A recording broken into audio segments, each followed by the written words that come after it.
Hey, what's going on, Who Dat Nation? It is yours truly, TJ Jones, the host of the State of the Saints podcast. And some of you probably thought about starting your very own sports podcast. Well, let me help you out. I want to tell you a little bit about Anchor. Now, if you haven't heard about Anchor, it's an easy way to make a podcast, and it's free.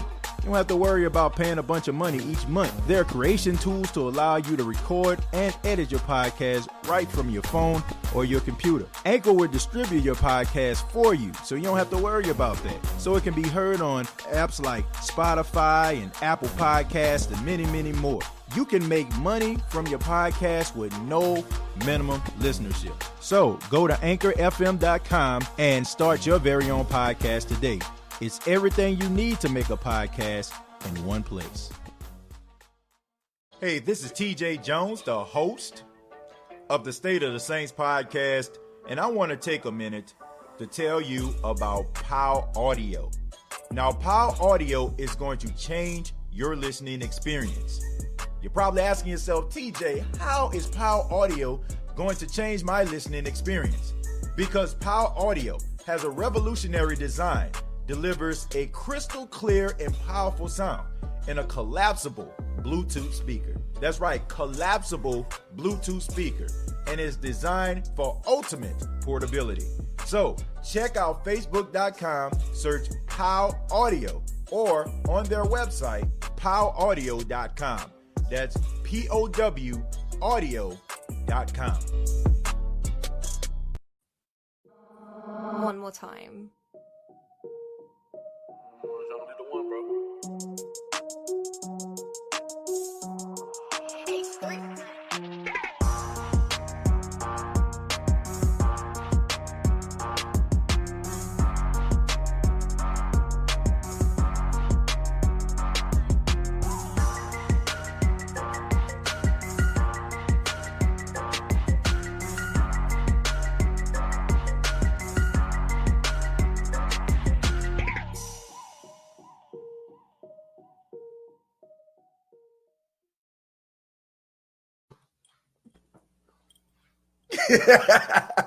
Hey, what's going on, Who Dat Nation? It is yours truly, TJ Jones, the host of the State of the Saints podcast. You know, I had to hit that bean and weenie real quick. You know what I'm saying? Thank you very much for tuning in. Thank you very much for tuning in to the State of the Saints podcast. And I got a special guest with me, man. Y'all already know, man. It's my big brother, EJ Jones, man. One half of the Two Brothers Sports podcast that's going to take place on Sunday. What's going on, EJ? What's up, Who Dat fans? What's up, TJ? How you doing? Looking forward to football season. It's like Christmas for a football fan. Oh, man. Hey, E. Man, when I seen the kickoff, bro, I was like, you know what I'm saying? Like, for real. Like, I mean, I was just so excited about the NFL season, man. As of right now, I mean, the Kansas City Chiefs are taking on the Houston Texans, and the game is tied at 7. So, I mean, it's a little weird, man, watching the game, and they do have fans at Arrowhead, but you can tell a huge difference. And we're going to get into that, E. We're going to talk a little bit about, you know, the crowd noise and how, you know, the lack of fans might affect some of these games. But we want to give a special shout-out to the chat. Chat is filing in accordingly. Special shout-out to everybody that's in the chat right now. I see Kai is in the building. We got Mike. We got Bradford, Reggie, Tro, Dajon. We got Brian in here. Andrea, thank you so much. Graylin, everybody that's following to the chat, the OG of the State of the Saints podcast. I see Shamika in here. Tonight, we're going to be talking about the New Orleans Saints and the Tampa Bay Buccaneers, man. We got to talk about this because, man, we're just a few days away from week 1. The New Orleans Saints taking on the Tampa Bay Buccaneers. All the hype in the world, everybody hyping up Tampa Bay Buccaneers. You got Tom Brady, you got Gronk, you got Leonard Fournette, you got all of these weapons, and they're going up against the New Orleans Saints team for the last 3 years have exited the playoffs in very heartbreaking fashion. But E, let me go ahead and get started with you, man. What do you think about the Tampa Bay Buccaneers, some of the additions that they made in the offseason, and do you think they'll have enough to combat what the Saints can bring to the table? I think we talked about it earlier. I think in your chat, I got into it with some of those feisty Buck fans. Basically, I think the Saints have a advantage over a lot of teams because of the chemistry. Mm-hmm. I mean, you can see how well they react to each other in the locker room, right? On the field. They don't have no bad apple in the whole bunch, right? With Tampa, on the other hand, you have a bunch of new pieces that they got to gel together in a COVID shortened season with no preseason, no OTAs, none of that kind of stuff. Right. Tom Brady, I mean, they may be champions and everything, but the thing about it is, this is first year with Tampa Bay. Right. This is Gronk first year with Tampa Bay. This Leonard Right. Fournette first year with Tampa Bay. Right. So they all got to kind of gel together, and I think the Saints have an advantage.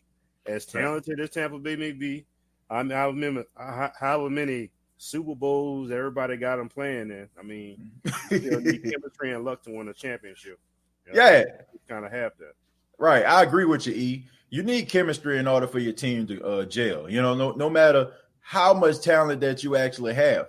And I said earlier on the State of the Saints podcast, I talked about the Philadelphia Eagles when they brought in Vince Young and they had Michael Vick and they had Nnamdi Asomugha and they had all these guys came in. And on paper, they looked like they were, man, sign them up for the Super Bowl. You know what I'm saying?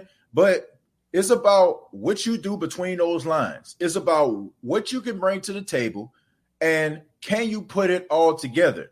And if you look at no OTAs, no mini camp, no training camp or anything, well, training camp you had, but you didn't have preseason games, I think that you are going to see that even though they're extremely talented, I don't think you're going to see that week one. I don't think you're going to see that coming out of the gate.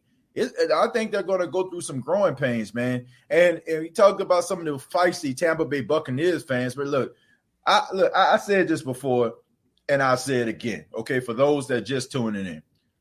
I'm not buying what the Tampa Bay Buccaneers are selling, and they fans are fair weather as hell, okay? I didn't see that energy last season, okay, when Jameis was the quarterback and he was turning the ball over left and right. You know what I'm saying? Like I said, I know Jameis is in New Orleans, but Jameis is a backup quarterback for a reason, okay? I didn't see that same energy, okay? So what I'm saying is I think the New Orleans Saints have something on their side. It's called chemistry, like you said, and I think they did an excellent job bringing back those familiar faces, re-signing them to contracts because they were actually prepared.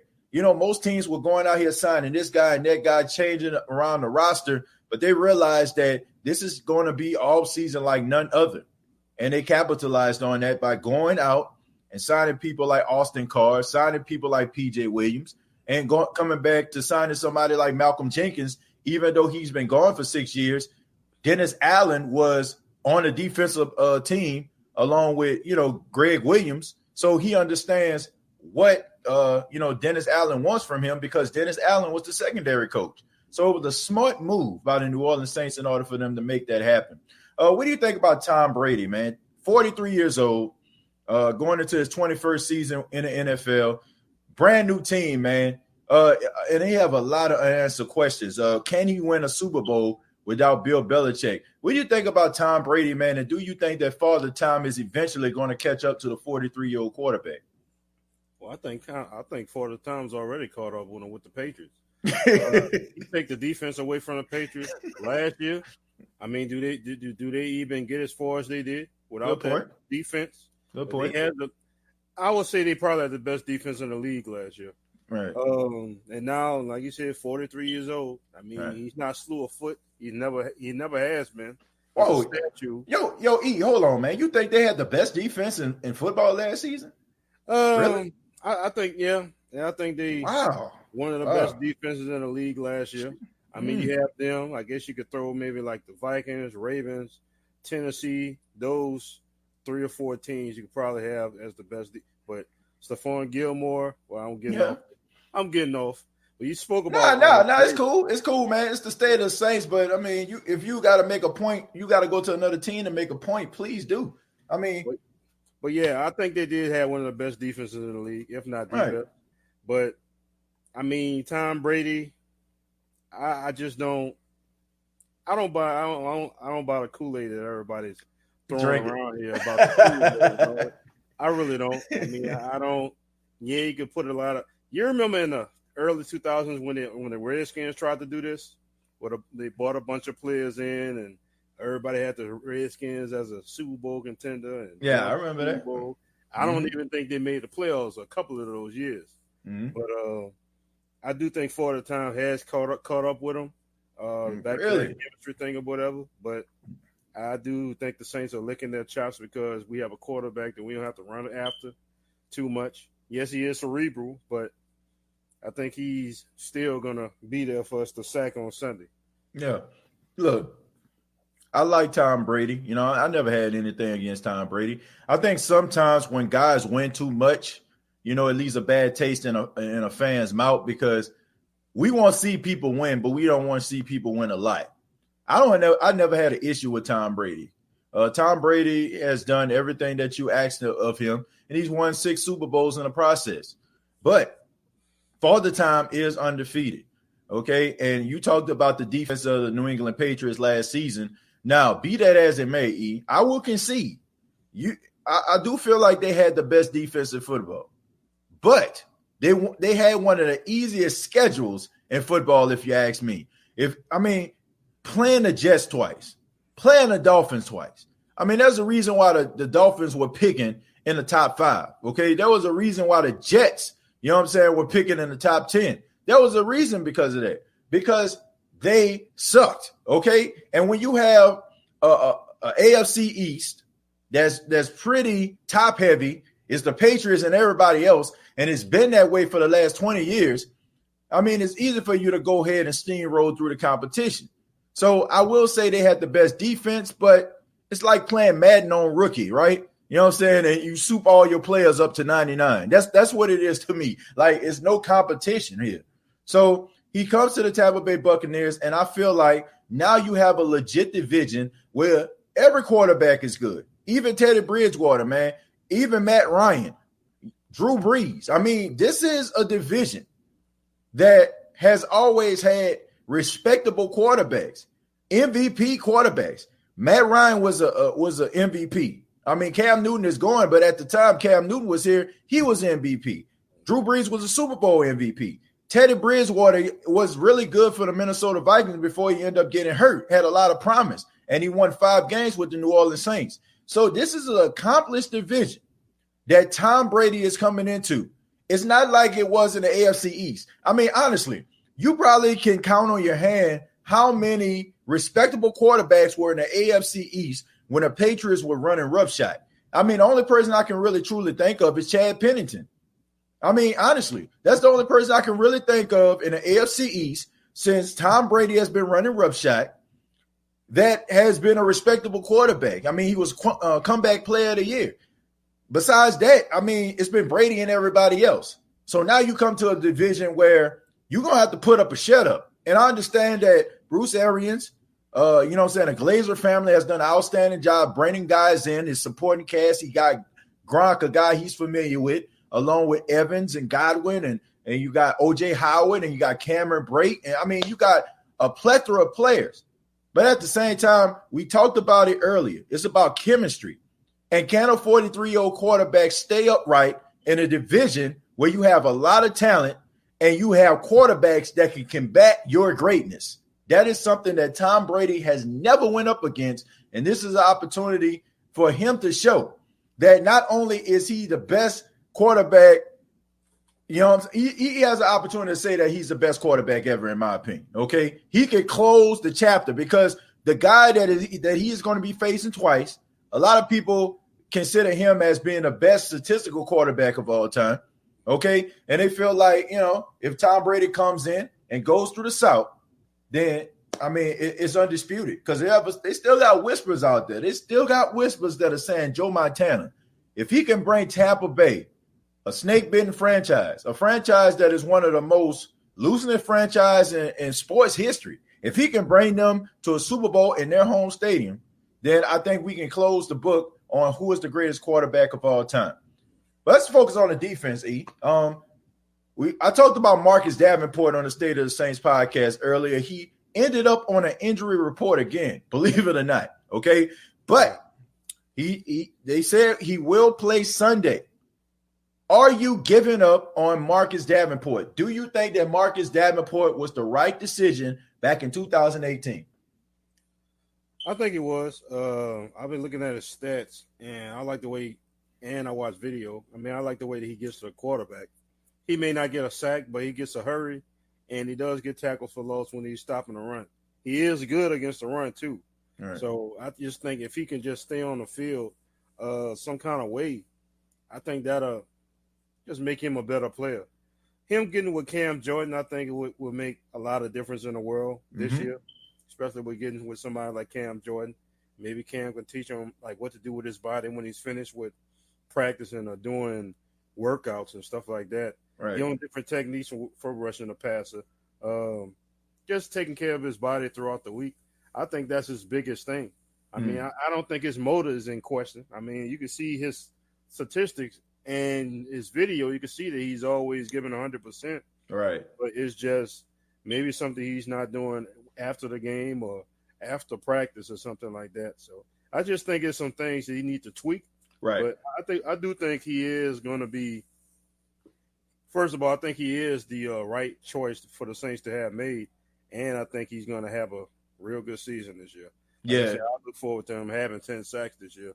Yeah, I think he's gonna have double-digit sacks, but I just want to let everyone know, those that are checking out the State of the Saints podcast and may not be in front of their television, the Kansas City Chiefs are beating the Houston Texans right now by a score of 14-7. About 2 minutes left in the second quarter, so football is back, man. Patrick Mahomes looked pretty crisp out there, man. I think right now, and also Deshaun Watson, he's 6 of 8. He has 62 yards. He doesn't have a touchdown nor an interception. But David Johnson is doing an outstanding job, man. I'm looking forward to seeing him. I know it's the State of the Saints podcast, but the game is on right now, so I just want to acknowledge that.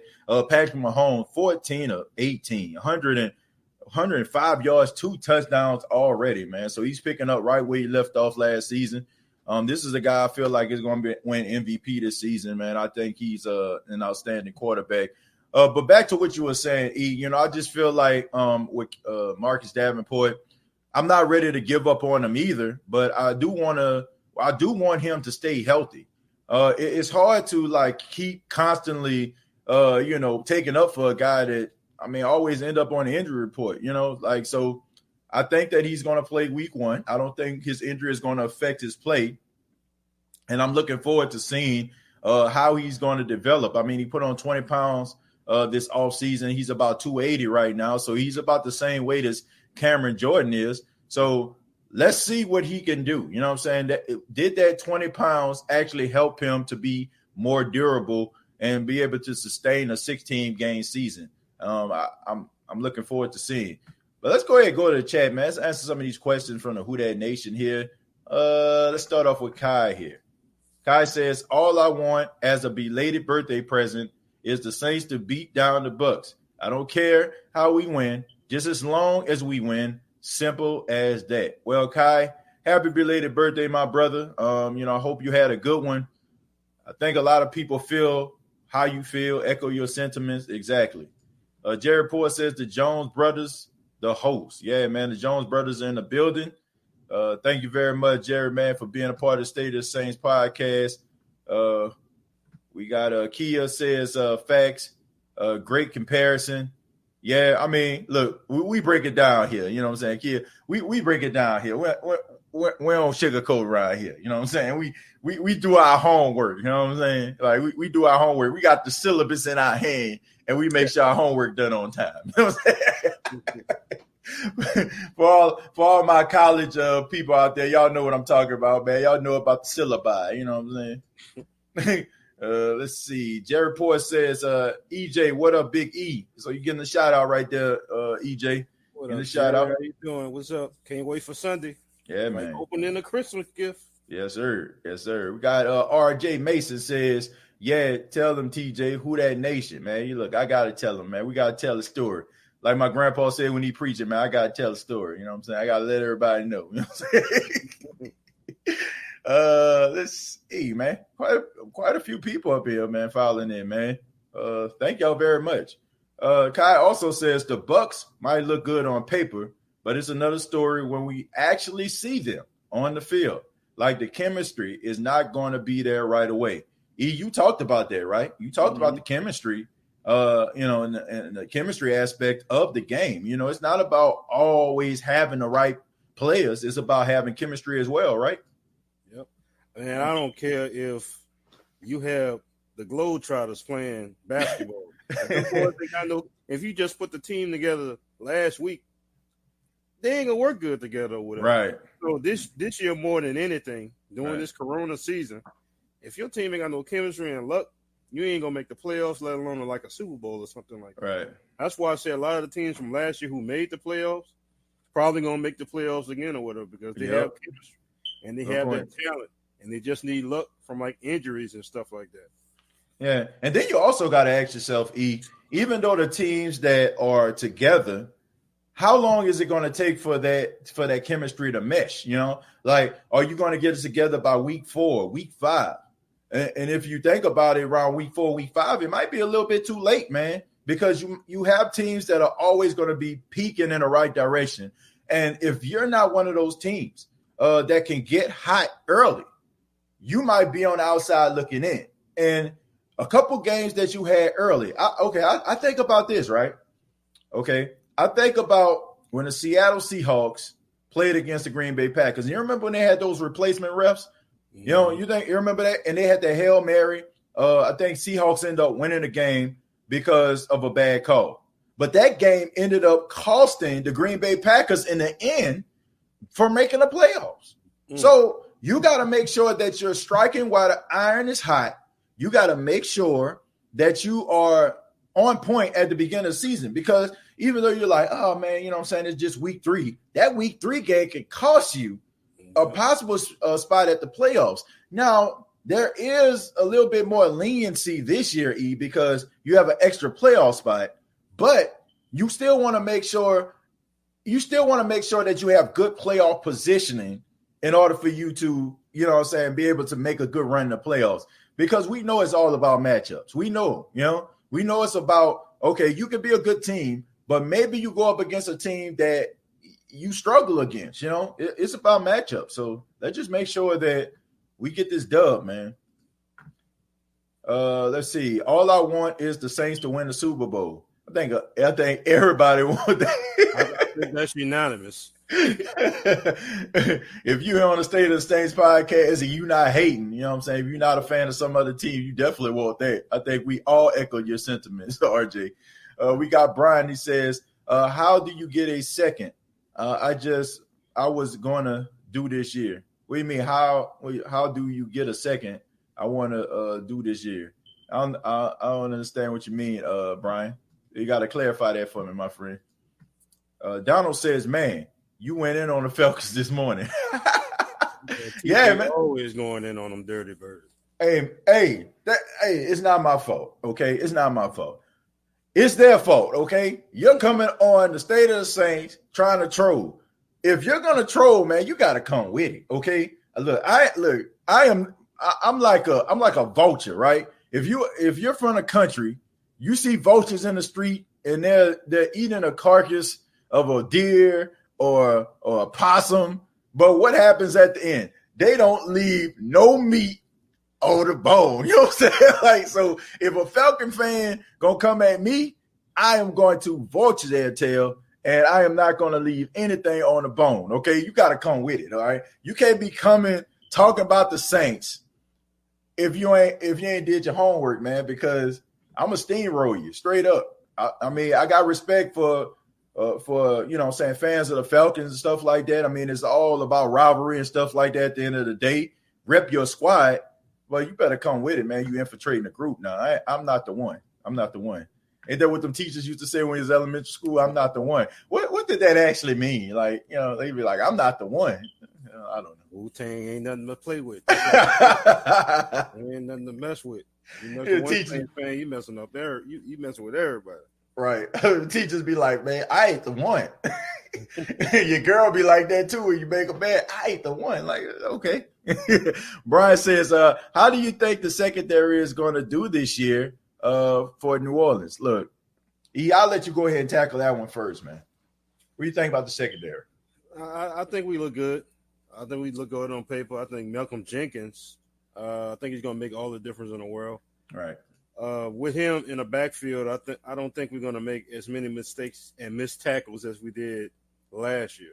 You swap out Von Bell for him. Right. You get the stability in the secondary. Hopefully, we can get some turnovers. Right. I'm thinking if we can get some turnovers on defense mixed with our offense, I think we could have a very special year. Yeah. But I do think that Malcolm Jenkins in the backfield, I think he will make all the difference in the world. He's smart. He's savvy. He's versatile. Right. You can put him in a slot if you want to. You can drop him back, use him as a linebacker if you want to, use him closer to the line of scrimmage.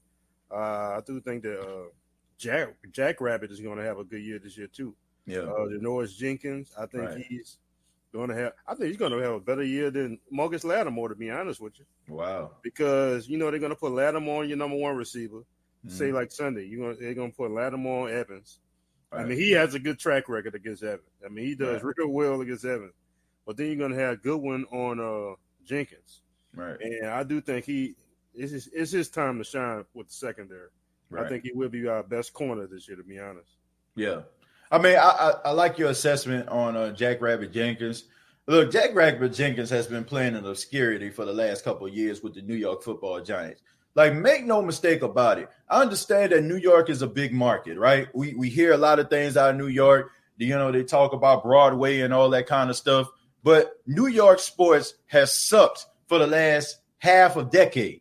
And you have Janoris Jenkins, who's been there for a half a decade. And I don't care how strong-willed you are. I don't care how much confidence you have in your ability and skill. If you going and you're playing for a team that you know for a fact is not going to make the playoffs, it is going to mess with you psychologically. When you know that you're putting your best foot forward and your team does not have enough horses in a barn to combat the greatness of you, it is going to affect you. And I feel like Janoris Jenkins was just out there in obscurity. Now he comes to a team that's an actual contender where he can say, damn, all I got to do is do my job and we can win. So I feel like he's motivated. If you look at that wild card game against the Minnesota Vikings, you've seen Stephon Diggs throwing his helmet on the sidelines, kicking over Gatorade buckets, and fighting his offensive coordinator. Why was that? Why was that? Because he was guarding Janoris Jenkins, and Janoris Jenkins was dominating him and winning a matchup. You have a guy now that's motivated, E. You got a guy that's motivated. All he does is do his job. All he has to do is do his job. And they're going to be successful. Marshawn Lattimore, if he stays inspired throughout games, game in, game out, and not play down to his competition, you have two of the best tandems, okay? This can be like the old throwback Cleveland Browns of the 80s when they had two of the best cornerbacks on the left and the right side, okay? You can have that type of dynamic if these guys stay motivated. Janoris Jenkins, I feel like, is going to step up. And you mentioned Malcolm Jenkins as well. Malcolm Jenkins is a smart, instinctive football player. Now, is he as fast as he was in his 20s? Absolutely not. But he has seen it all, and he has done it all. You have a defensive guy who understands the offense, and then that is going to help Marcus Williams tremendously because now Marcus Williams doesn't have to worry about if PJ Williams is going to get smoked like brisket and burnt like a biscuit, and he has to make up for it. I think I think a lot of people aren't paying attention to Marcus Williams because you look at a play and you're like, man, Marcus Williams should have stopped that. But a lot of times Marcus Williams end up looking bad because he's making up for the nickel corner getting smoked. Yeah. So now you have a guy, you don't have to worry about that. You know he's going to play his side of the field, and as far as assignments are concerned, he's going to be right there. He's going to be right there, so you don't have to worry about him. So now you can play as free as you want to and be that ball-hawking safety that you want to be. It would not surprise me at all if Marcus Williams leads the NFL in interceptions this season. It would not surprise me because now you have a guy that can actually complement you, and you don't have to worry about another guy that is supposed to be the opposite of you being a liability, and it's making not only him look bad, but making you look bad as well. So I think the secondary will be very, very good. And now you have the nickel corners. It looked like Patrick Robinson is healthy for the first time since he's been back with the Saints. You got CeeDee Deuce, a.k.a. C.J. Garner-Johnson. You got him in the nickel.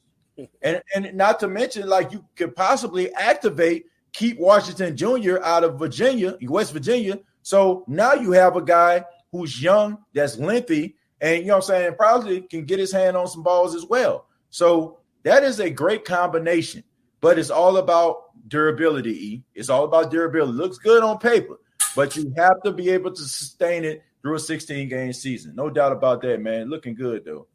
Looking good. That luck. And got an update on the Chiefs game. Mm-hmm. Chiefs is 14-7, and they are at the Houston 16-yard line with 16 seconds left. Yeah, so I see it. Going in for another touchdown right here. Okay.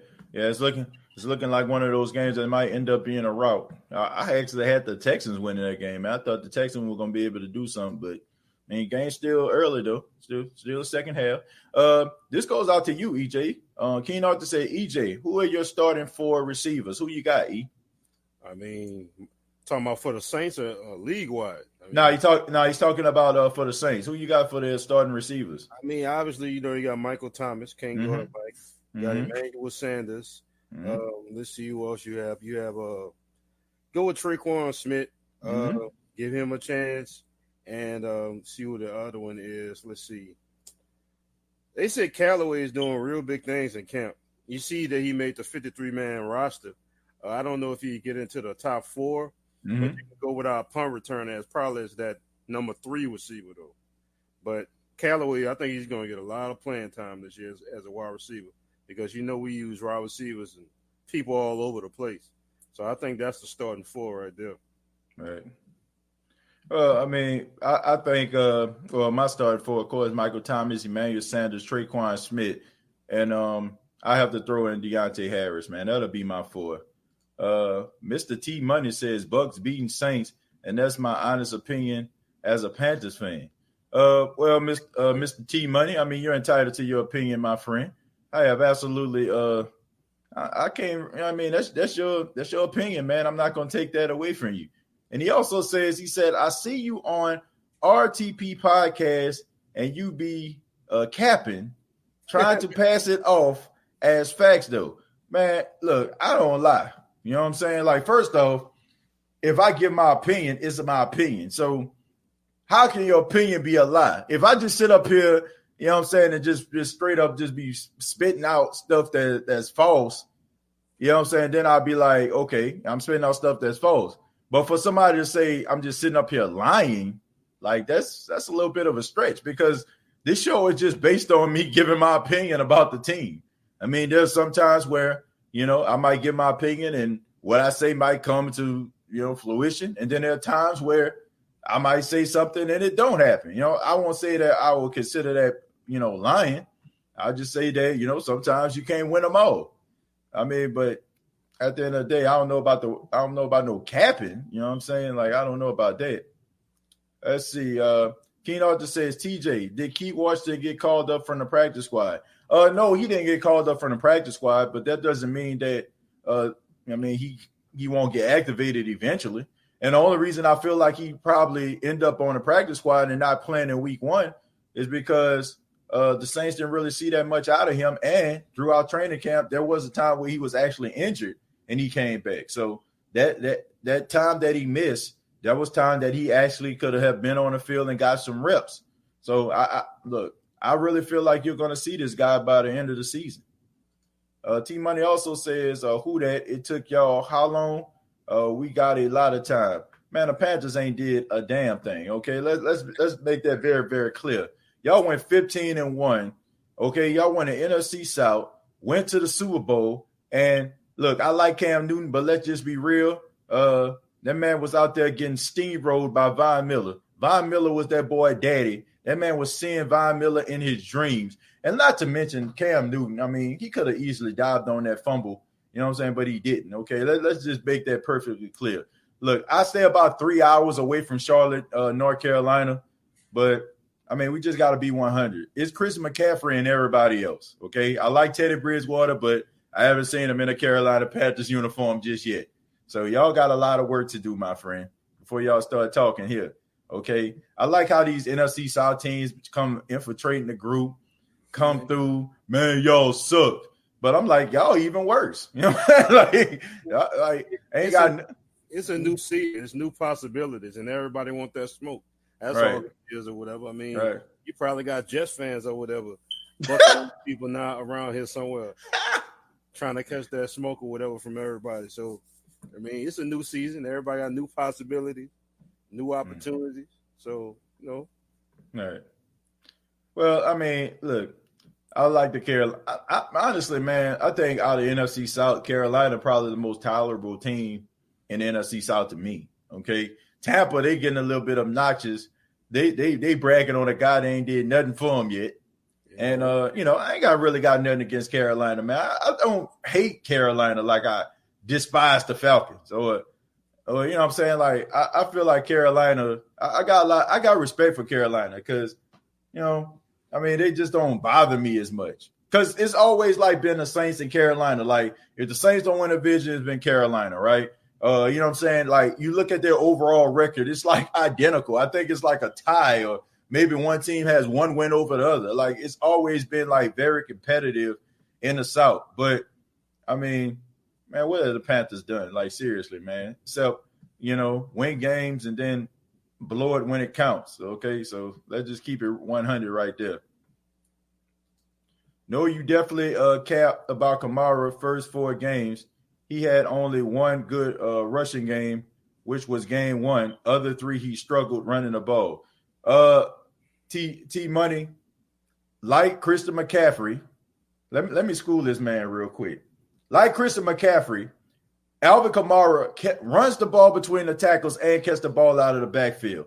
So there's going to be opportunities and times where he doesn't rush for 100 yards. This is not like we talking about Saquon Barkley here. This is not like we talking about Adrian Peterson here. It's not like we talking about a guy that's an every down back, you know what I'm saying, like that gets the ball about 40 times like Zeke. Okay, this is a guy that has a balanced load, catching the ball out of backfield and running for 100 yards. Okay, so for you to say that he hasn't done anything or for those first 4 games, that's a lie. You're capping right now, okay? Because he was running between the tackles against Houston and catching the ball out of the backfield. And against Seattle, he was running the ball between the tackles and catching the ball out the backfield. The same thing for the Rams. You know what I'm saying? So what are we talking about here? Like, honestly, what are we talking about? So we're going to sit up here and pretend like a guy's production for a running back doesn't include him catching the ball out of the backfield? So knock it off, dude. Like, find some other group to infiltrate. Because right now you capping. Keen Arthur says Washington was killing it in camp, though. Yeah, he was, man. Like I said, I think it has a lot to do with the fact the Saints bringing him back. And, I just don't I feel like he just needs a little bit more time in order for him to get acclimated to the defense. What you think about that, E? Keith Washington Jr., man? What you think? I think this year alone, Keith Washington and everybody else is on the practice squad and everything. I think this is like the perfect year to be on the practice squad. Right. Think about this. You had no OTAs. You had no preseason games. Mm-hmm. So you didn't get the extra exposure on TV for the coaches to analyze you and everything for preseason games. So if they put you on a practice squad, they must really like you. Right. And like I said before, me and you've been having this conversation for weeks now. Mm-hmm. Basically, we're going through this COVID thing, and a lot of cities and states, they kind of going up to the phase 2, phase 3. Right. Seem like they're kind of getting out of it. But I still think they're going to have people that gets the COVID virus or whatever this year. Right. Mm-hmm. And they're going to miss games. Right. And all the people that's on the practice squad, they're going to be activated and playing in these games. Right. That's why I say the practice squad is beneficial to a lot of these players, including Keith Washington and a lot of the other players that we have. Right. So I think he will play this year.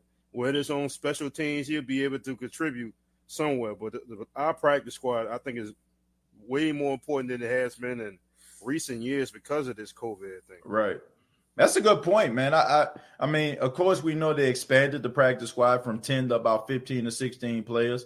So, I mean, it's very important that you have the right guys on your practice squad as well as your 53-man roster. So, I think that Keith Washington definitely going to get some playing time.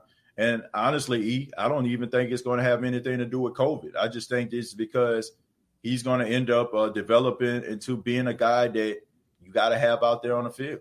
Mm-hmm. Carly, Pretty says, Carly, is here showing love on behalf of the Who Dat Nation chat line. Man, shouts out to my guy CB. Pretty Carly, thank you very much. I enjoy your commentary, of course, on the Who Dat Nation chat line. I've been a guest on there before, man. They showed me some hospitality, man, and invited me on the show. CB has been on the State of the Saints as well, man. So I really enjoy what you all are doing. Keep up that good work, and we all a part of the Who Dat Nation, man. So I'm repping Who Dat Nation chat line. You know what I'm saying? Just as hard as I rep for the New Orleans Saints, man, because I want us all to succeed. Okay, so shouts out to Carly and CB. Brian says, do you think we are running our running backs should get paid the money that he has worked? I guess you're talking about Kamara here. Of course. I think Kamara definitely should get paid. I think they need to get that man his Skrilla. You know what I'm saying? I think he definitely needs his Skrilla, man. E, what you think about Alvin Kamara getting paid? What you think about that? Man, get that man his blue scripts and give it to him before Sunday's game. That's all I can say. I don't care if it's Sunday morning. You get that man his money, some donuts and some coffee, and you get him out there so he can play the game on Sunday. Get that man that money. It ain't got to be Christian McCaffrey money, which it probably won't be. But I do think he's going to get broke off something nice, probably somewhere around $50, $60 million. It may surprise him and give him more than 60. But that man, he's hard working. He said he played like 73%. Right. Those last games, that man, he earned a lot of respect from me. If you can play in the NFL while you hurt as a running back, get that man his money. Don't make him wait. Right. I mean, I just think that Alvin Kamara is a special player. I think that anybody that's expecting for Alvin Kamara not to get paid is delusional, out their mind, So, I mean, I don't know what to tell you. You know what I'm saying? I don't know what to tell you. I'm just looking at some stats right now. But, yeah, I think that he definitely deserves it. I'm looking at Alvin Kamara's stats right now.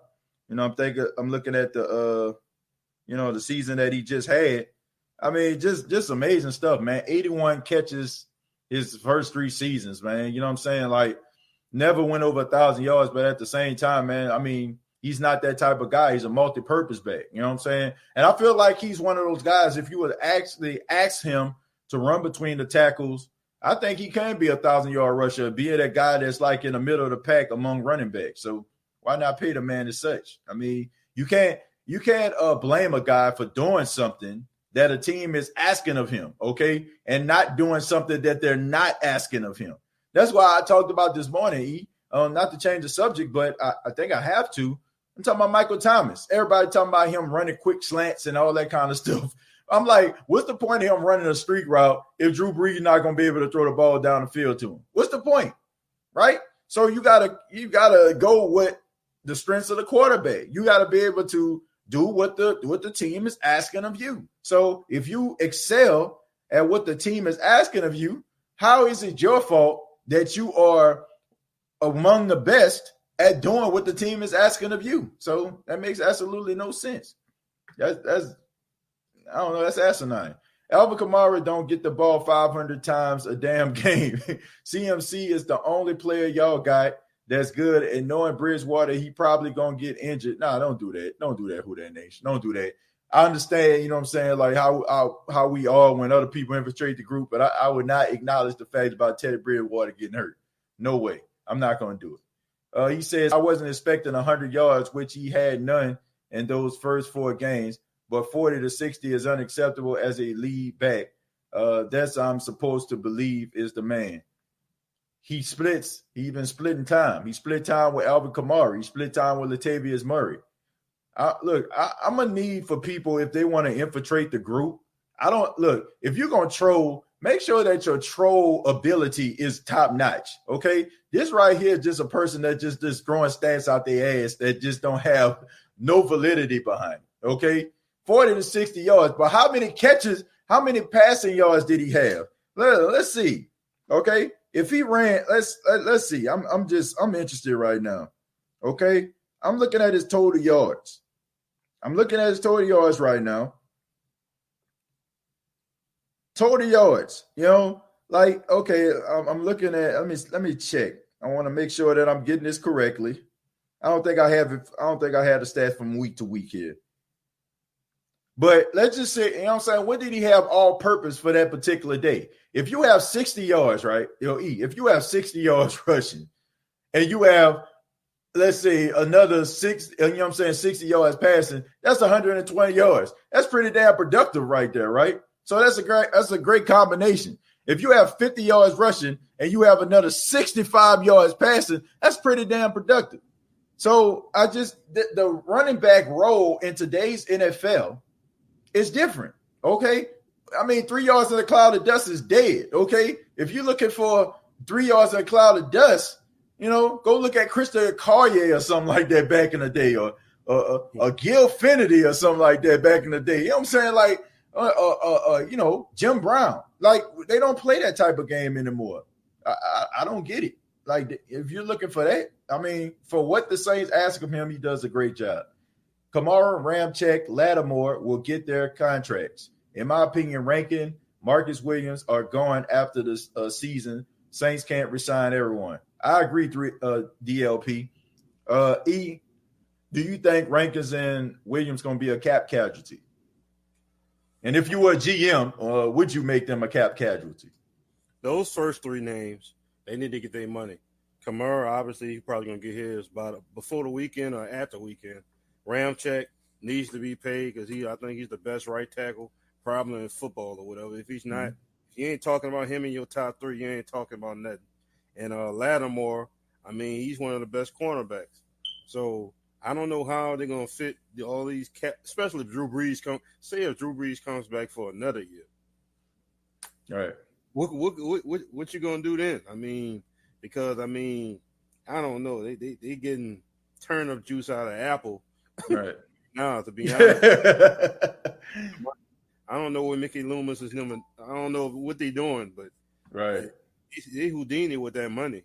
Right. So I know Kamara, he needs to get paid. Ramczyk, Lattimore, it'd be nice if we could pay all three of those, but I think it's more than those two that they had at the bottom. Right. Williams and Rankins. I think it might be one of the maybe the last. I don't know. I don't. What's the cap situation going to be next year? I think that's the question that we have to answer too, because everybody's not getting paid this year. Right. I think Kamara might be one of those last big contracts that you see this year. Because Ramczyk, I'm pretty sure he's still under that rookie contract, right? Right. Yeah. I know. I think. Is Lattimore still under that rookie contract as well? Nah. They picked up his 5th-year option. He's going into his 5th year now. So, okay. Yeah. So they got to end up negotiating with him, which I feel like they're going to do. But when Drew Brees, like you said, when Drew Brees leaves, he's going to free up a lot of money. So I don't think that the cap is going to be as strenuous and frustrating as people are making it out to be. King Arthur says AK needs his money so he can go to the candy lady. TJ, don't act like when you got 50 Cent, you wasn't on your way up the street. Look, man, definitely was up the street to make Gladys. You know what I'm saying? Yo, E, you remember like when we was kids, we used to go to this store on Priya called Gladys Store. You know what I'm saying? And the crazy thing about it is, like, we used to go to the store. The people actually lived in the store. You know what I'm saying? The house was connected to the store. So when we walked into the store, there was this huge black cage. I don't know why I can remember this, man. It's like certain memories you have, you just never forget. But there was this huge black. What'd you say? I say you ain't never forgetting that one. Yeah, black cage will remind you of wrestling almost. Going back jail. Yeah. Like, yeah, wow. Yeah, so it definitely. Like, so I mean, the black cage, let's set the mood right here, E. So when you first walk into the store, you know, the store used to sit on a corner, right? So you first walk into the store, there's this huge cage, and this cage is like covering everything. But you can actually see the guy who owns the shop sitting in his living room watching TV, right? So you walk into the store, he looks at you, you're looking at him, and he just stares off for like 5 to 10 seconds and says absolutely nothing to you. Then all of a sudden he just like, what'd he say, E? Watch out. Just like that, too. Oh man, hey, may they rest in peace. They're long and gone. May they've been gone for a long time, but there was some mean folk, man. There was some mean folk. But I definitely, people this side of the Mason-Dixon line. Them oh people man, mean, oh man, so mean. They were mean folks. But but I say that to say this, King Arthur. Nothing in that store was 50 cents. Okay, everything in that store was overpriced, even though what they were selling was stale as hell. How much was them cookies? How much was them cookies back in 1994? Man, them cookies were about $2. $2. Bread was about $3 a loaf. Right. Like, it wasn't even bunny bread though. Right. Look, one more question before we move forward. 25-cent bag of chips with tax, 27 cents. Tell the people at home, how much was a bag of chips at Gladys store? About $1, $1.25, something like that. Don't even try to get a big bag of chips. Candy bars back then. Shit, you was getting that for about $1.25. Man, you ain't never lie. You ain't never lie, man. Look, Gladys store, man. Like I said, may they rest in peace, but there was some mean folks. Look, I gotta acknowledge this right here. I got my frat brother represent Iota Phi Theta fraternity. I gotta take his cap off. You know what I'm saying? Represent I Phi T. But he gonna come on here and say the Bucs gonna win. Man, my brother. Okay, he's a Jacksonville Jaguar fan through and through. All right. We'll forgive him for that. Right? That's my brother, man. Shouts out to him, man. You know what I'm saying? That's my link right there. Jackson State University, spring 07. But my brother, come on now. Come on, my brother. Come on now. You can't be out here talking about the Bucs about to win. Can't do that. Can't do it, man. Can't do it. Anyway, Ramsey says, what up, TJ, the host? Do you think that the Saints have rebuilt their brotherhood with Drew after the kneeling for the national anthem? Yeah, I do. I definitely do. I feel like the best thing that ever happened was the fact that it happened so long ago in the offseason. Okay, it happened at the beginning of the offseason where people had time to mend fences and forgive and grow and sing Kumbaya by the campfire. Now, if this happened couple weeks ago, I'll be a little bit nervous, but I feel like it's not going to affect it. E, what you think about that? Yeah, here's the thing about that. I think, on a serious note, I think we all should just black, white, get together, sit down, try to understand each other's point of views and stuff. Right, like that. right. As far as would he stand for the anthem? Would he kneel? Last I checked, it's in the Constitution. I mean, you have freedom of speech, you have freedom to protest or whatever, peaceful protest. All of that's in the Constitution. So what do you want? Sit, stand, kneel, play on your phone during the anthem. I mean, that don't mean that you don't have respect for the flag. That just means that you just protesting what you feel is right, pretty much. Right. I mean, with that being said, I think they have forgiven him. I don't think nobody will forget it. I haven't. Some people probably have if they're not in Louisiana. Right. They probably forgot about it, up until this point, but I think everybody just needs to have a better understanding of where everybody's coming from. That's what I think. Yeah, man. I just think that when you're growing up in different areas, different parts of the world, different parts of the country, sometimes we think that our way of growing up, everybody grows up that way, but that's not the case. And I think it's very important for us to be sentimental to the fact that there are some people that grow up in poverty-stricken areas. There are things that they have to endure that most people do not endure.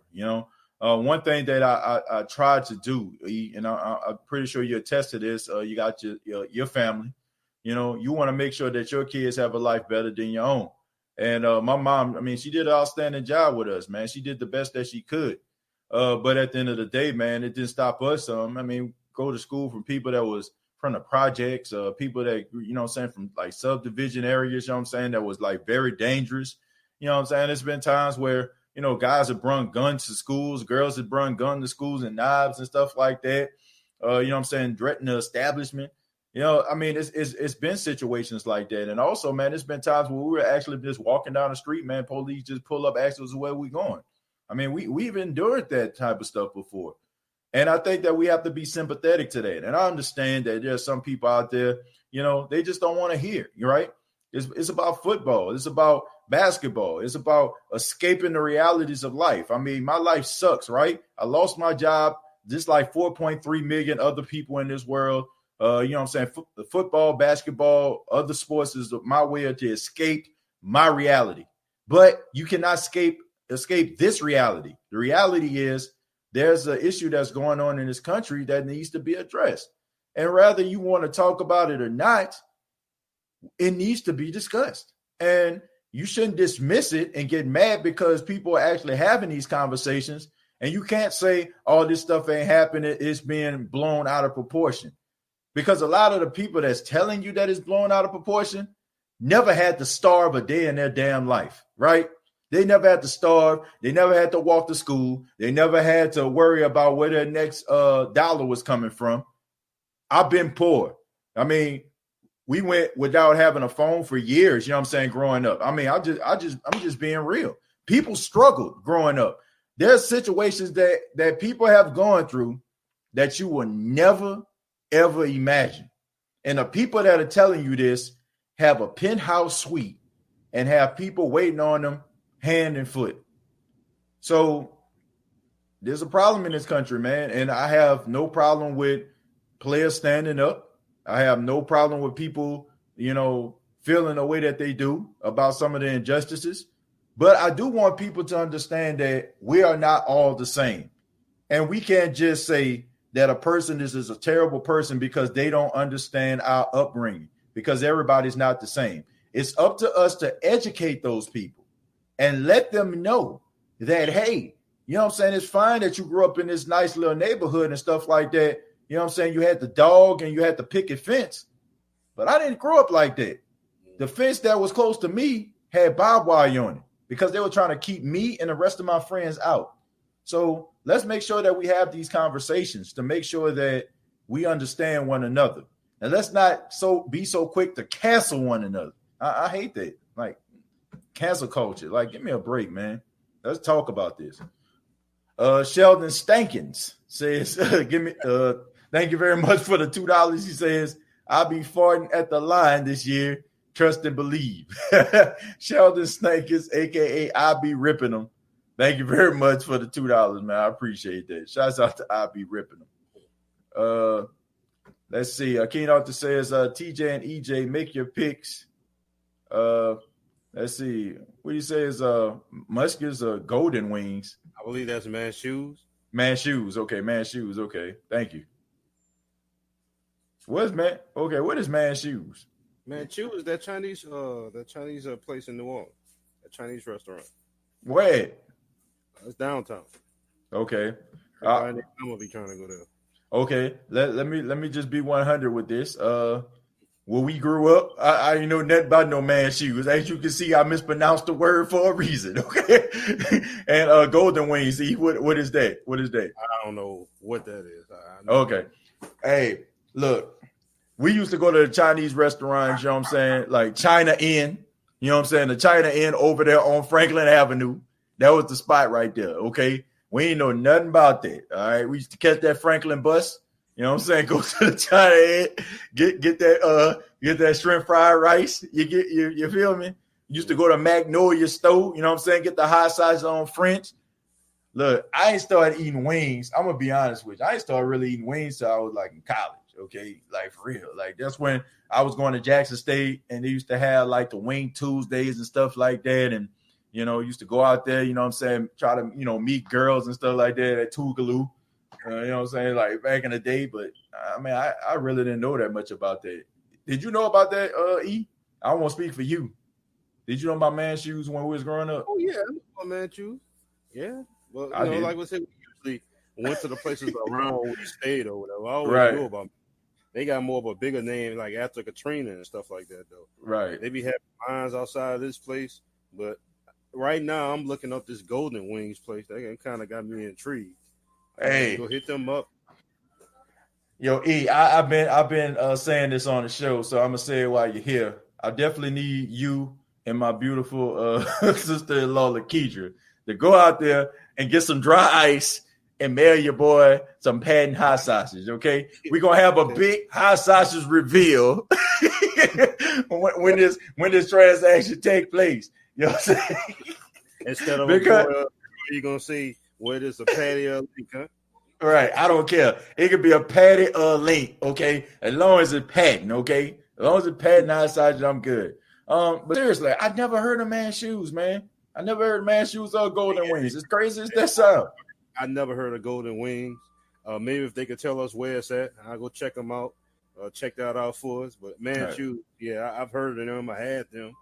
I mean, a lot of people will see they got the best Chinese food in the city, if not the surrounding areas. I mean, like on both banks, pretty much. Right. People, they swear by Manchu. If you ever on Facebook, man, get some of the Manchu's chicken. Golden chicken I never heard of, though. I'm about to check them out. But you already know, man, the only time we actually left like the area is when grandmama used to go pay the insurance bill. You know what I'm saying? Like she used to go out to Metairie. Like we didn't really go too many places growing up because mom didn't have a car, right? And if mama would like, you know what I'm saying, be doing something, we'll go to grandmama house. Grandmama be out running errands and stuff like that. Then we'll go to Metairie, you know what I'm saying? But she always went to Metairie, you know, pay the insurance bill. But besides that, like we didn't really go too many places like outside of, you know, the area. I mean, because we go like Gentilly and stuff like that. You know, I used to work in the Gentilly Wood Mall back in the day when I worked at Foot Action. But besides that, like, man, we didn't really go somewhere. So we had the New Orleans experience, but there's a lot of things that we didn't touch until we got older, you know. But that was mama, you know what I'm saying? Mama was just trying to protect us, man. New Orleans was rough when we was kids. Man. RJ says, we got to come together, TJ. I am tired. Our color died. We got stop killing each other and come together. Yeah, we definitely got to come together, man. But it all starts with people understanding that everybody's not alike. Okay, that's the big divide that's going on in this country. Is people think that we're all the same, and they think their situation is similar to the next person's situation, but it's not. So we gotta start having these conversations. I mean, I can't knock anybody for growing up, growing up and they having a lucrative situation, you know. But I can, I can talk to you and can criticize you if I'm telling you the situation in which I grew up in, and you're not being sympathetic to the environment that I grew up in. You know, I mean, it's not fair. You know, it's not fair at all. Everybody just have to be unselfish enough to listen to everybody else. Yep. I mean, especially those black folks or whatever. This is always talk about us having this crab complex. One crab try to get up out of the pot or out of the bucket. Another one just grab them right back down. Ooh. I mean, we pay more attention to rappers flashing money than anything else or whatever. But if we all just can't come together for one common goal, I mean, that would make all the difference in the world. I mean, we tend to prioritize the wrong thing or insignificant thing. Right. I mean, money is important, but money is not more important than your family. Yeah. Kids, showing them the way, trying to, you already know what, I don't want to get too political. I know it's the state of the Saints. Nah, man, it's cool, man. Yeah. We have to come together. Right. This new generation that's coming up, I mean, we got to wrap our arms around them and try to just school them in a way that's going to help them out. We need more entrepreneurs. We need more plumbers. Hell, we need more HVAC people, whatever. Everybody, I hate to say it, everybody ain't cut out to be a rapper. Everybody not going to go to jail. Everybody's not going to break the law. And it's just frustrating. You could do the right thing. You can go to Princeton, Yale, Harvard, graduate summa cum laude, have a nice job, and still get stopped by the police and murdered. So that has to stop. And until black folks take that seriously and white folks take that seriously, I mean, this stuff just won't stop. I mean, I'm glad that we have this time to talk about it, whatever, everything that's going on in the world, but this has to keep going. It got to be non-stop till it's over. Right. I mean, you hit the nail on the head, man. We got to understand that in this world, these situations do occur. We have to address them, but we have to make sure that we're not so emotionally invested in our own feelings to the fact that we can't hear others. Okay, because sometimes we're talking too loud that we're not being able to hear the next person. They say, they got this old saying, they say we can sing together, but we can't talk together. You know what I'm saying? We can't have the same conversation. So somebody has to talk and another person has to talk. Okay. And you have to be able to understand one another in order for us to get to the point that we need to get at.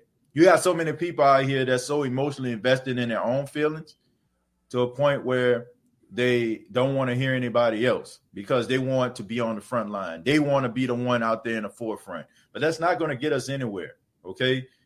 You want to be able to change the hearts and minds of men that don't believe in your cause. But you do that by listening to them and also being able to combat some of the prejudices that they may have and fill it in with truth, your truth, the truth that you deal with by walking down the street every day as an African American and maybe getting stopped or getting accused of something, so, but we can't have these conversations if we can't talk to one another. Mm-hmm. All right. So let's see. China Kitchens is the truth. Yeah, man.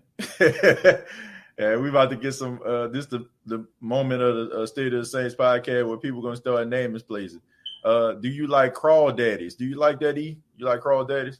Man, y'all made me feel like a tourist. I never heard of the place she said or this crawdaddy's place. Like I said, I'm already looking at Golden Wings on restaurant Google right now. See, they got Yakimine and they got a lot of wing places. So, I mean, y'all giving me some new places to go to. All right. I'm going to hit some of these places up. I like a wing. Right. Don't put no barbecue sauce on that thing. What? Brian also asked, do you like crawfish? I don't like crawfish. I don't. Y'all, I mean, mama, you know what I'm saying? We used to go to Lake Pontchartrain with the newspaper, you know what I'm saying? Pour them on the newspaper. Had a spicy corn. I used to eat the spicy corn with it, but and a potato. Man. Potato, yes, sir. Yes, sir. I heard they have a place down here that put everything that you can get in a sandwich. They put that thing in an egg roll. I'm like, ooh, I gotta find that place. Right. Maybe that restaurant is, but when I find it, I'm sure going down there. If anybody tell me the name of that place. Man, who that nation says red, white, or brown, we all fart the same. That's definitely, I'll be ripping them, but thank you very much for the $2, my brother. I appreciate that. Terrence says the Saints will dominate Tampa. I don't know about dominate. That's going to be a close game, man. I'm not confident enough to say they're going to dominate. Keen Arthur says, TJ, how y'all from New Orleans and don't know about man's shoes? One of them is in the 7th, the 3rd, and the 9th ward. I think we had one in Algiers. Man, he said he heard of it, and I'm pretty true. I know about that chicken. Yeah. I know all about that chicken. I've been once or twice. Okay, now where is it? Okay, where was it? It's in a downtown area, like he said. It is in a 7th ward down there in that area or whatever. Okay, that's the one I went to. I don't know about the one in Algiers. Now I'm gonna have to look for that in Algiers. My son's school is in Algiers, so I'm gonna have to look for that down there. Derek says, wow, TJ and your brother are deep. That's what the world needs. Yeah, man. I mean, we talk about sports here on the State of Saints podcast, but, we talk about life too, man. Like, people ask us questions, man. We definitely going to address it. Keen Arthur says, what about Denny's? Yeah, Denny's seafood. Yeah. I mean, yeah, you just be attached to every gas station, Yeah, definitely heard of that. Right. I know Denny's seafood, Danny and Clyde's. But I need people to understand, okay? Like, for all those people out there that may not be from New Orleans, but may be on the outskirts, I'm about to tell y'all a little secret. And all those that may be thinking about visiting New Orleans. And E, I know you're going to be able to co-sign this. The best food don't come from those restaurants downtown. They don't. They do not. They do not. They come from where? Corner stores, right? Spider. Store, hole in the wall like stores or whatever. Unassuming stores. Yes. Like, man, they serve food. Yes. And you go get some of the best red beans you ever ate in your life. Right. They forget the gas. Papa's. Papa Seafood. Papa Seafood had the best chicken in the world. Okay. I mean, Magnolia. You know what I'm saying? Man, shouts out to, you know what I'm saying, the preacher, he passed away, the one that used to work in the deli. You know what I'm talking about, man. I can't think his name. But granddaddy used to always invite him to church. He used to work at the Magnolia Deli. You remember that time we had that fashion show at the church and he wore that cow printed suit? I don't know the dude's name. Yeah. What are you talking about? I remember that suit. Make the best hot sausage on French you ever gonna have in your entire life. New flash to everybody that never been to New Orleans or lived on the outskirts. Look, we didn't go to those restaurants because those restaurants, I mean, honestly, they just been finessing the tourists for years. You want some real food? You go to the hole in the wall. For real. You go to the hole in the wall. You look for the nearest hole and dive on in that mug. You know what I'm saying? Like, just get off camera and be like, you know what I'm saying? That's how you get. I mean, we know how to make a lot of that stuff too. You know, right. Grandma know how to make it. Mamas know how to make it. I mean, we could take care of that shrimp, all that stuff. So we kind of made that stuff ourselves. Right. But we'll go out, get about a 12-inch or a po' boy, or get 2, split them things, get some chips. Man, you ain't lying. Punch or whatever. Right. Man, they don't know. Like, for real. Like, real talk. For all my people that may be Saints fans, never been to New Orleans or been to New Orleans occasionally, you missing out, man.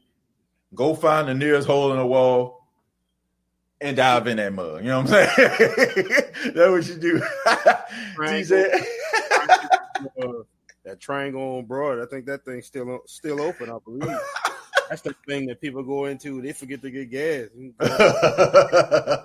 All kind of stuff. Forget to get gas. Oh, yeah, and I got to give a shout-out to Cajun Seafood on Claiborne, too, man. Y'all up in New Orleans, check that out, too. Them shrimp and fish platters be off the chain. TJ and EJ, have you ever ate at City Diner off the Causeway next to the Holiday Inn? You ever ate that, E? Oh, I haven't ate there. No. Man. Hey, let me ask him this though. Let me ask. I'm thinking about Chef Mentor Highway. I'm gonna let you slide with that one. You know, I'm about to ask you what are you doing at the dino? I'm about to ask what he doing at the dino, Chef. Hey, we know what going down on Chef Mentor Highway, bro. We know. Go down that way after 8 o'clock. Damn. See something you ain't want to see. Man, the State of Saints podcast, it took a left, but hey, man, I'm enjoying myself. Derek says, what about the shrimp po' boy? Lord have mercy. Yeah, man. We never close. We never close, man. Hey. EJ, who got the best crawfish and hot sausage po' boys in NOLA? Who you think, E? I don't know. I'm partial to Danny and Clyde's. That's what I'm close to them. I kind of like them. Oh my God! But I'm on the West Bank. I'm not in the city. No, I don't go to the city too much. But y'all gonna have to give me at least 5 places I can go and get a nice shrimp on French dress with cheese. Oh yeah. Hey, but E, I will say this though. I will say this. There's not many places that can screw up a hot sauces on French. All you got to do is just boil that mug. You know what I'm saying? Fry it up. You know, cheese. Exactly. You know what I'm saying? Like, just make sure the po' boy bread or the French bread not stale. You know what I'm saying? Then you good.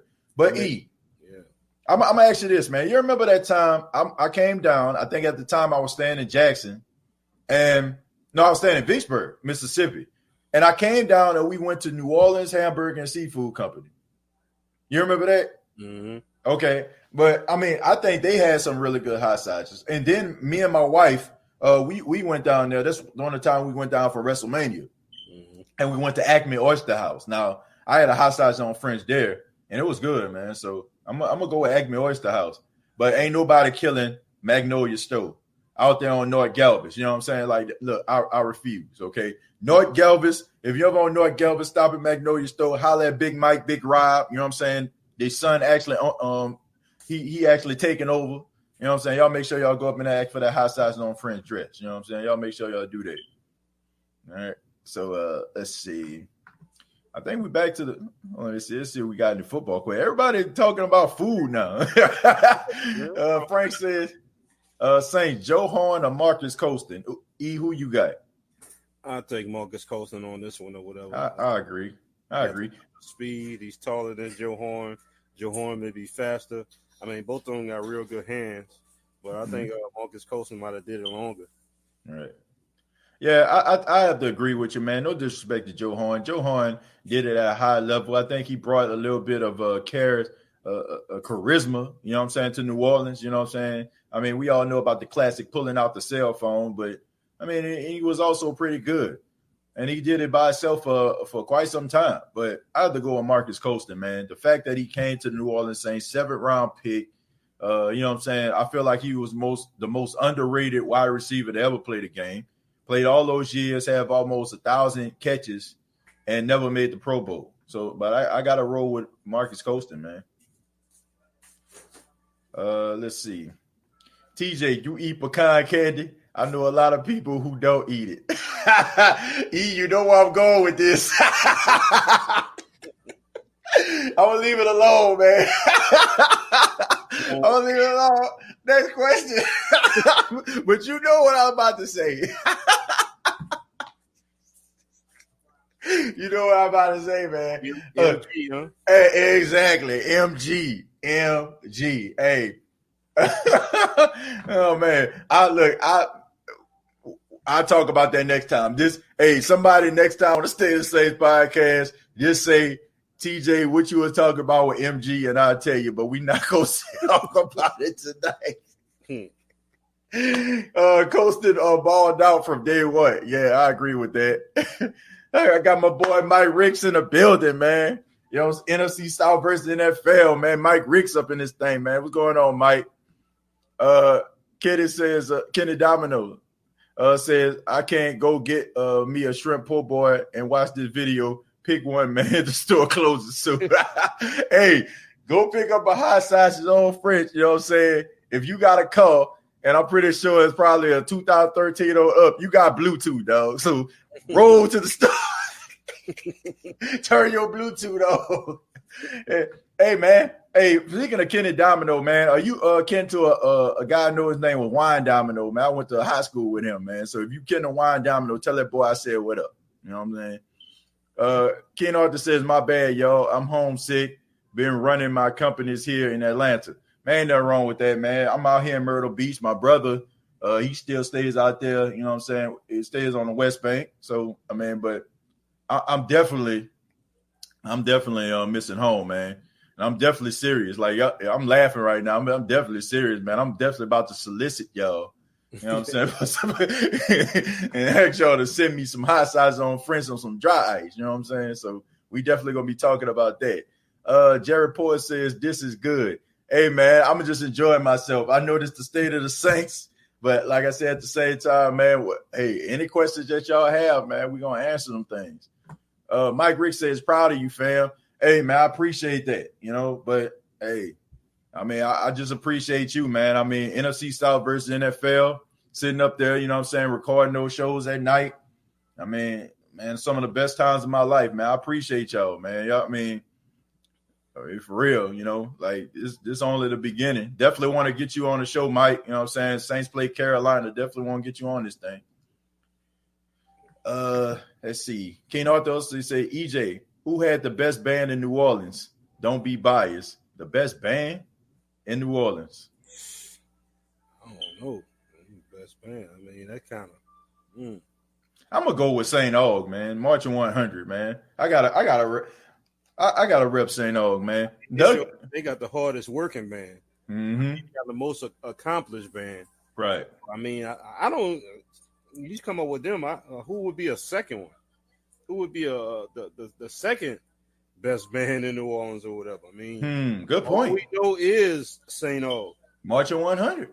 I wasn't really into the bands like that, but Nah, I do. man, it was into sports, man. Football. I was into football. You was into basketball, man. That was kind of our thing. You know, like we didn't really pay attention to the bands. I mean, Douglas sucked. You know what I'm saying? Like, let's be 100, man.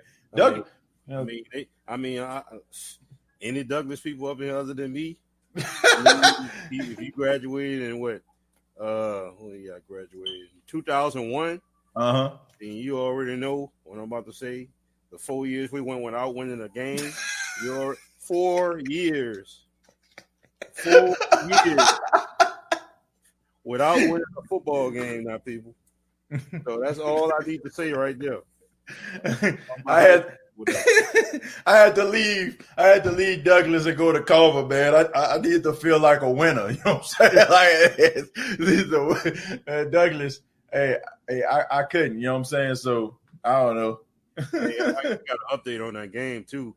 It's 24-7 in the fourth quarter with 13 minutes left, and the Chiefs got the ball at the 8-yard line because they just picked off the show and watch. Wow! Like the Chiefs about to blow it open, and my boy Clyde Edwards-Helaire got 118 yards on 15 carries. Yeah, out there acting a fool. Well, let's see.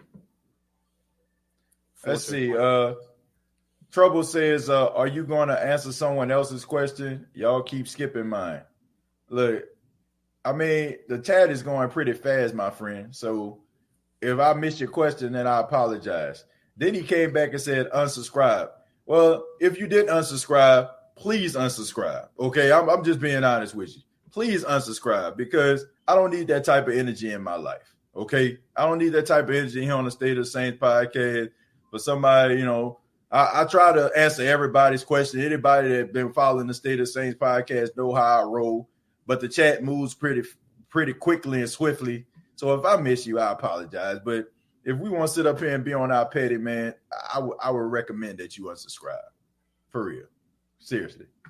And I was getting to his question, too. That's the crazy thing about it. Frank says, who been on the Porter call?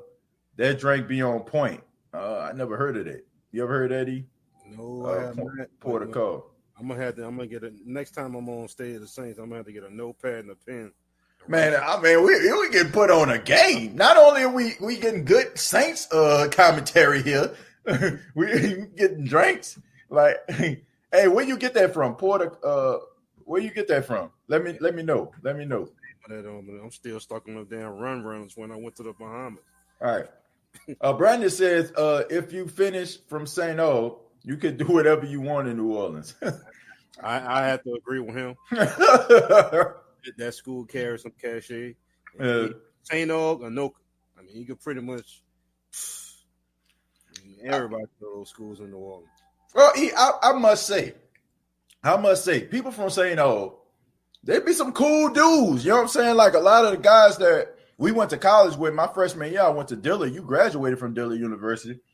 A lot of guys went to St. O, man. Shouts out to Gerald, Larry Everidge, Squirrel. You know what I'm saying? Like, all them boys, man. Like, mad cool dudes, man. Mad cool. Let's see. Say, TJ, do you agree that LB Landry and O. Perry Walker were basically prisons? It was a fight every single day, and their cheerleaders were always fighting. O. Perry Walker and George Washington Carver didn't like each other. I mean, there's been several times where we used to meet up on Canal Street and fight. Okay, so, yeah, but. I mean, they football teams used to be, back when I was in high school, when you was in them games used to be serious. Right. O. Perry Walker had a nice squad. Carver always had a good football team. And right. They just had a rivalry with them. Right. It wasn't necessarily we hated them. Oh, we hated them. You know that's where they had to stem from. Right. Oh, we hated them, man. It was all about the fact that my senior year, we were supposed to go to the state championship. And there was this guy on the team, didn't even play. Guy's name was Archie. And I'm sorry, Archie, if you watch the show, I'm putting you on the spot. But but he was academically ineligible to play, right? But he didn't play. That's the thing. He was a backup offensive lineman, and they said that the guy was too old to play. So they called the state of Louisiana. We went up to the Baton Rouge, and they end up taking our place in the playoffs because we got kicked out. Ever since then, hate each other. Derek says, hey, TJ, the alligator sausage and those red beans and rice go hard. Yeah, man. I agree with that. Vasquez. Alligator sausage. And, I'm over here in West Wego. We got that West Wego market over there. Right. So they got alligator sausages. That andouille sausage, man. You try that with some red bean. Right. Hey. Good, boy. Mr. T Money says, what do you think about Joe Brady and Teddy bringing to Carolina from Sean Payton? I think that you have two guys that are familiar with the offense of the New Orleans Saints. You got Joe Brady, who's coming off a national championship with LSU. I think that was a good hire. You have Teddy Bridgewater, who has a huge chip on his shoulder to prove that Minnesota made a mistake and the New Orleans Saints made a mistake, which I agree with the New Orleans Saints made a mistake. I think that they're going to be a lot better than people are giving them credit for. Okay, I think that they're going to be dynamic. They're going to be exciting. I think that you're going to see a lot of three-step drop from Teddy Bridgewater, getting the ball out of his hands fast. And you're going to see a guy that's not going to turn the ball over at an alarming rate. E, what do you think about the chemistry and the dynamic of Joe Brady and Teddy Bridgewater? I think he might be looking at one of the most improved teams in the league. I think I could see them winning somewhere around 7 or 8 wins or something like that. I think Teddy Bridgewater, like you said, I think he is trying to prove himself. Christian McCaffrey is going to be Christian McCaffrey. Right. And nothing you can really do about that. Right. Carolina's question is probably going to be more so how can they get acclimated on offense and can they protect Bridgewater? I think that's probably one of the bigger questions. Right. Can they protect him? Because I don't care how good of a quarterback he is, how much talent you have, or what kind of offense you're running. If you get sacked, a quarterback cannot throw a touchdown, land on their back. I mean, you can throw the ball in there, you can hit yourself in the face. Right. So, I mean, you got to protect the quarterback. But I do think that they're going to be improved. I don't think they're going to make the playoffs or anything. But I think teams are going to hate to play them. Yeah. You look at Carolina. Carolina really never been an offense to lead the league in points or yards a game, unless it's rushing yards or something. Right. So it's going to be new to see them. If you look at LSU, all the passing yards they used to throw for last year, so it's going to be weird. Right. To probably see Carolina throwing the ball 40, possibly 50 times a game or whatever. So it's going to be something to see. Yeah. I'm looking at this. Kansas City scored again, man. The score right now is 31-7.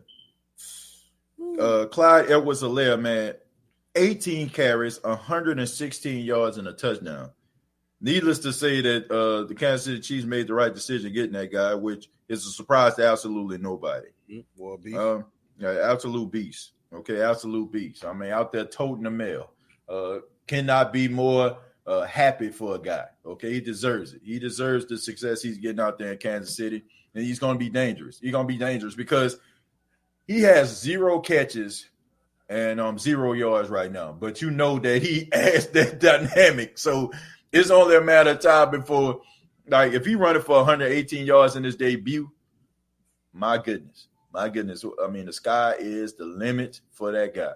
I'm happy for him too, man, because, I mean, nobody ever gave him a chance.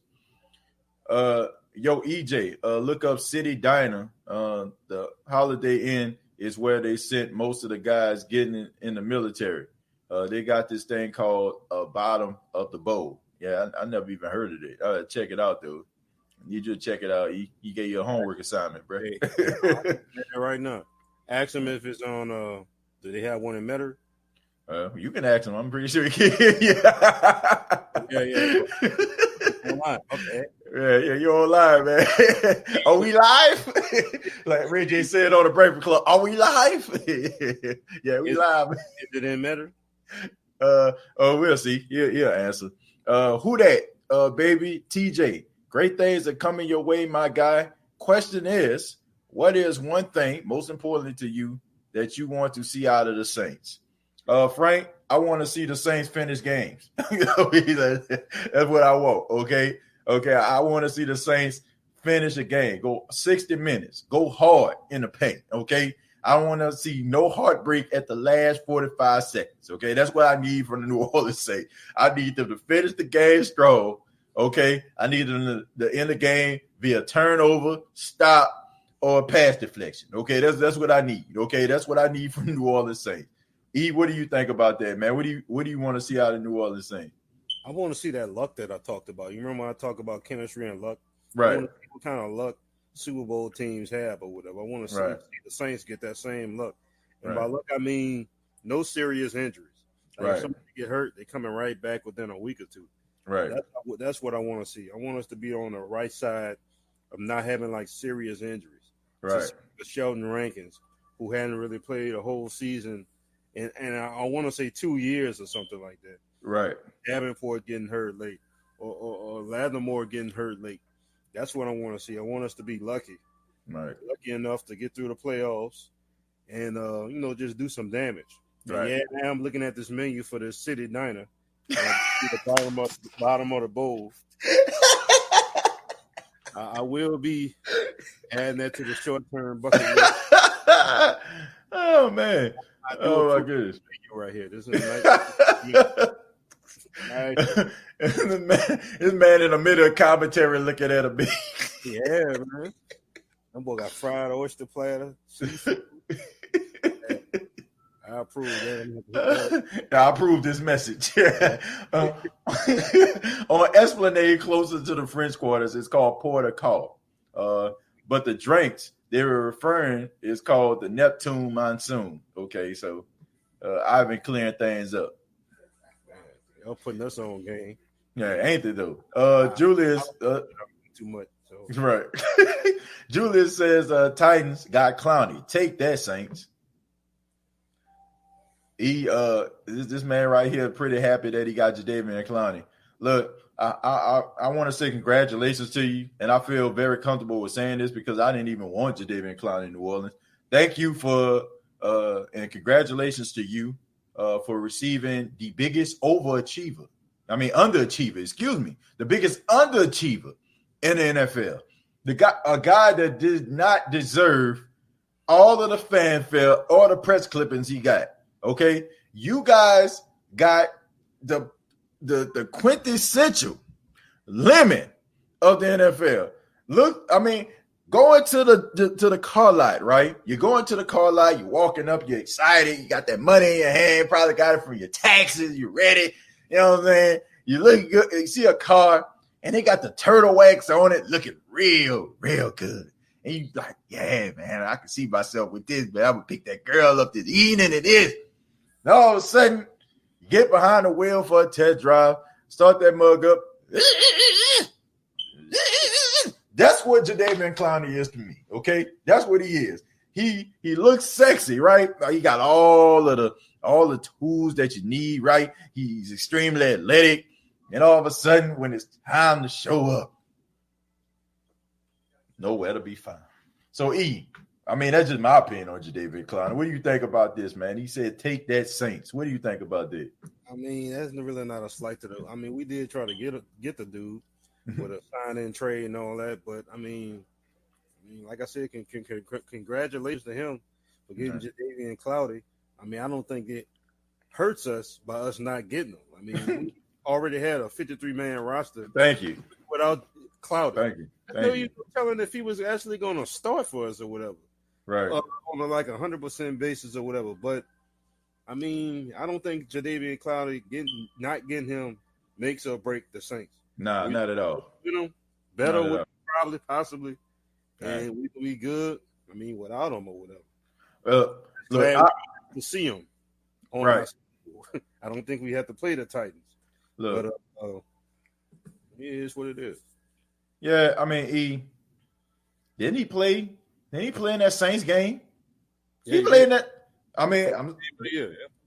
Did he do anything? No. You know what I'm saying? I will concede, E. They definitely need him more than the Saints need him, okay? But to me, he is the NFL's lemon, okay? He's a lemon. And Charles says, TJ, they bought a lemon. Absolutely, a lemon, okay? Look, straight up lemon, okay? Sprite lemon, okay? Corona. When you go to the club, lemon. You know what I'm saying? Like, that's what they bought. This guy is not all that, okay? People are actually buying what this guy did in college. That's what they're doing, okay? They're basically buying a guy who made a big hit on Denard Robinson in college. Because in the pros, if we're being realistic, he isn't worth all that, okay? 3 sacks last season? Oh, but he was disruptive. Like, come on, man. Seriously, when the last time we actually looked at a guy who played the left or the right end and did not, grade him based on the fact of him getting sacks? I'm just saying, Aaron Donald, he's not a defensive end, but we grade him on the sacks, right? Back in the day, let's go. Reggie White, we used to grade him on the sacks, right? Dwight Freeney, we used to grade him on the sacks. How is it that he just slides through the cracks and people just like, well, he has a great upside and he can stop the run? I mean, if that's the case, then what the hell are we talking about Davenport for? Because Davenport is better at stopping the run than pass rushing, right? And the same issues with Davenport not being on the field is the same issues that Jadeveon Clowney has had throughout his career. So what the hell are we talking about? What the hell are we talking about here? But like I said, congratulations, Tennessee. Maybe y'all get something out of him. Maybe he'll be able to be motivated because he get opportunity to play against a team that gave up on him in the Houston Texans twice a year. We're going to read one more, Ian, and then we're going to go ahead and get up out of here, man. We're going to go ahead and get up out of here. Mr. T Money says plays outside linebacker half the time. Okay, yeah, he does do that. Let's see. I compared Clowney first 2 years and Davenport's first 2 years. Davenport is on his coattails and has way less time in the league. I feel like Davenport going to have a better year than Clowney. I'll give you the last word. Do you think that Jadeveon Clowney is going to have a better year than Marcus Davenport, or do you think vice versa? I think Davenport's probably going to have a better year. Mm-hmm. I think Davenport, like I said, if you're a football player, you can learn from a Pro Bowler. That should stand for something, and that should roll off on you. Mm-hmm. I don't care what position it is. It could be wide receiver, running back, right, quarterback. If you could get some knowledge from somebody who's been doing it at a high level for almost 10 years and been making Pro Bowls, first team defensive player, 15 and a half sacks, if that don't rub off on you, I don't know, like, what will. I mean, I know I'd be in Cam Jordan's, I'd be in his house, I'd be asking him advice, I'd be in his DMs, I'd be doing all kind of stuff to try to get information about how I can make myself better. And I think Davenport is going to profit and benefit from that this year. That's why I feel he's going to have somewhere around 10 sacks or so this year. Cloudy, there's a reason why Cloudy's been playing for 2 teams in like the last 2 or 3 years almost. Mm-hmm. It's because it's injuries. Maybe it's because of potential that he hadn't tapped into because of these injuries or whatever. Right. I mean, you could feel a sense of accomplishment even if he didn't accomplish anything yet. Right. I mean, he's yet to be the dominant person that we've seen at South Carolina. Right. He hasn't been the dominant person that made him the number 1 pick in the draft. So, right. I mean, if not now, when? If he don't do it this year, I mean, who's to say Tennessee don't let him go? If he has another 3-sack season or something like that. Yeah. So that's why I feel Davenport has more of an upside than Cloudy. Yo, I think about right after the Dallas Mavericks won the NBA championship against LeBron James and the Miami Heat. It's first year with Miami. And Stephen A. Smith said something. I know a lot of people, they have their opinions about Stephen A. Smith. But he said something about LeBron I feel like is relevant to what I'm about to say about Jadeveon Clowney. That was the game of the series where LeBron James phoned it in, okay? I mean, he wasn't being aggressive at all. He wasn't attacking the rim, none of that stuff. Stephen A. Smith said, it seems to me like, and this was before LeBron won championships, he said, it seems to me like this guy's trying to be crowned, you know what I'm saying, with no rings. And I feel like it's the same way with Jadeveon Clowney. This guy trying to be crowned with no rings. And by rings, I mean nothing else to show for it. This guy trying to live up for what he did in South Carolina, and he feels like that is going to get him in the room in order for him to get big money. But I feel like he had a big rude awakening, and he realized that, dang, I got a lot of work to do, and a lot of people do not respect me for what I do on the field. He's physically imposing. He has all the talent in the world, all the tools to be one of the greatest defensive ends / linebackers of all time. The problem is he's lazy. You know what I mean? It's just the truth. He takes plays off. His motor does not run hot all the time, okay? He cutting the call. I don't know if he's energy efficient or not. You know what I'm saying? I don't know if he's a hybrid. I don't know if he's one of them Jeeps that stop, you know what I'm saying, when you hit a traffic light. That's what he reminds me of. And you cannot be out here asking for the big bucks. You cannot be out here talking about I need to get paid if you're not putting in the work. Jadeveon Clowney cannot sit up here and be like, oh, you seen that play against Denard Robinson that I did? Well, that was in college in 2014. What have you done for me lately? And I'm glad that the Saints did not get this guy. Okay, I'm just being serious. I'm glad. I will roll with a Trey Hendrickson. I will roll with a Carl Granderson. I will roll with a Marcus Davenport. I just don't like the way that this guy approaches the game. There are some guys got it, and there are some guys that don't. And even though all those players are out there playing for generational wealth and to put themselves in the elite tax bracket, you at least want to be remembered. When your career is all said and done, you want to go to Canton and you want to put a gold jacket on to say, I left it all on the field. And for Jadeveon Clowney, in my opinion, I don't think that's what his drive or what he's determined to be. But I want to say thank you very much for tuning in to the State of the Saints podcast. Once again, my big brother, EJ. Thank you very much, man, for being a part of the show. Man, no problem, man. Always enjoy it.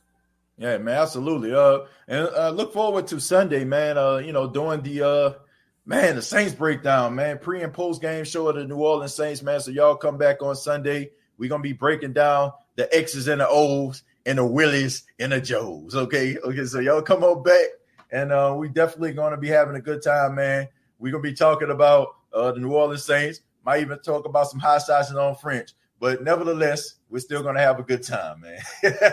But subscribe to the YouTube channel, youtube.com, search The State of the Saints Podcast, facebook.com, search The State of the Saints Podcast, and also the audio version available on iTunes, Spotify, iHeartRadio, and also Anchor FM. Let them know how they can get in touch with you as well, man. For Twitter and Instagram is EJ the Sports Fan. That's at Twitter and at Instagram. And a new thing I'm starting to call Pick Six Blog World. That's on Instagram and Twitter as well. I'm gonna be doing some things as far as like every week. I'm gonna be following NFL and college football. Yeah, man. Looking forward to it, man. Great commentary. Pick Six Blog World, man. Y'all check them out on Twitter. Check yours truly out on Twitter at State of Saints. State of Saints, man. So y'all follow your boy. Got some good things coming up in the future, man. Got some interviews that, I'm trying to line up. I got Mike Mordona off the After Further Review. I'm talking to him. I emailed him today. Might have him on the show next week. So y'all make sure y'all look and also just keep you posted on that one. But thank you very much, man. Thank you, EJ. Thank you, chat. Who Dat Nation. Time to get up out of here. All I got to say is, who dat?